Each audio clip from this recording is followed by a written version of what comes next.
We ran it the right way. I was actually trying to drive, but he kind of cut me off going middle. So I know I only had 2.3 seconds. So I heard Coach Norris say just shoot it on the sideline. So I just let it go. Was that the type of moment you dream of as a kid? Oh, definitely, definitely. I actually, my freshman year, I had the same kind of opportunity, but my foot was on the line, and we lost by one. At Penn. Yep, at versus Penn, yep. And then, so this actually made up for it for me. Darius, what's the feeling when you see Darin shotgun? I'm just happy for him, man. I mean, he shoot those shots all types of every day. So, I mean, pretty much every time he shoot, I know it's gonna go in. And if it doesn't, I'm surprised. So, I'm just happy for the kid. The last time you guys played, ECU was on the road. It went to overtime as well. So 2 games, throwing towards the end. What type of what experience? What does this do for you guys? And the ability to win games close at the end. It just shows our execution. I mean, we do a lot of offensive execution and practice a lot of late game situations. So we build up and then we practice that every day. So I mean, it's no surprise to us.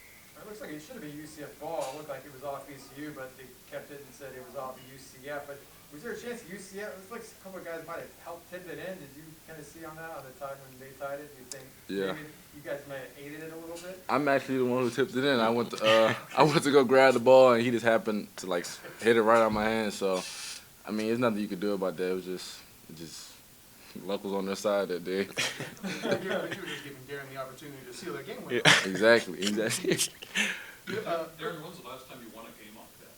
Hitting a shot at the very end like that? A game winner. It was probably high school, yeah, and I think it was going in a regional championship actually. So.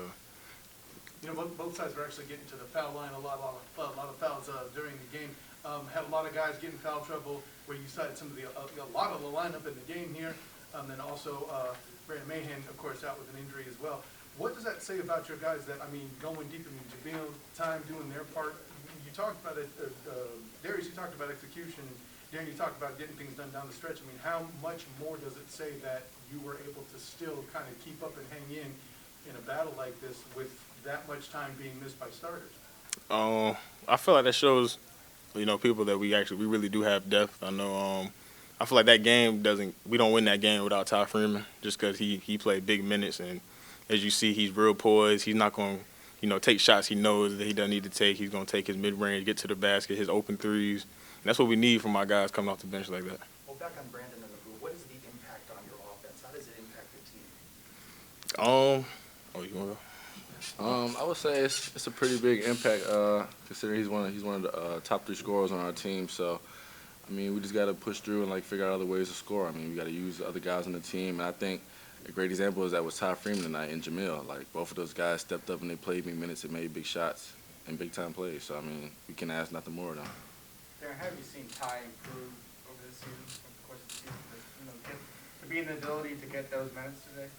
I would say I've kind of seen Ty do this, since he came in. I think it's more of a confidence thing, and I think the past few days in practice, his confidence is really up there. He's been playing real well. He's just an energy guy as well. Grabbing rebounds. I think I remember 3 offensive rebounds off rip. So it's just those are big things that we need from him. How do you think East Carolina feels about UCF? I mean, that game up there, they probably thought they were going to win that one going away. You guys still have not a way to win it in this game today. How do you think they're feeling right now? I mean, I feel like they probably got a lot of mixed emotions, but at the end of the day, they can do nothing but move forward and look forward to the conference tournament. I mean, rankings don't even matter at that point. It's just who's going to play the better basketball and come out on top. You mentioned the conference tournament. How big of a deal is it that you guys ended up sweeping ECU? How much does that help your position in getting seeding there? I think it helps our position a lot. I mean, at the end of the day, we're trying to finish out the rest of the season with W's so we can punch our ticket into the tournament. So it's just one game at a time, one day at a time. I noticed later in the game that both Bakke and Jamil Reynolds weren't in there. You're kind of running a smaller lineup. See you in there mixing up, getting some boards there. Is that part of your game? Is that part of the plan or what?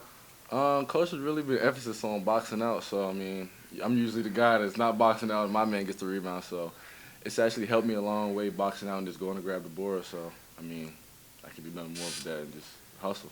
Can you believe you're getting ready for senior night in a few days here against Cincinnati on Wednesday? And how important would that be for, Brandon, who looks like he may not play, Darius, and some of these guys playing their final games?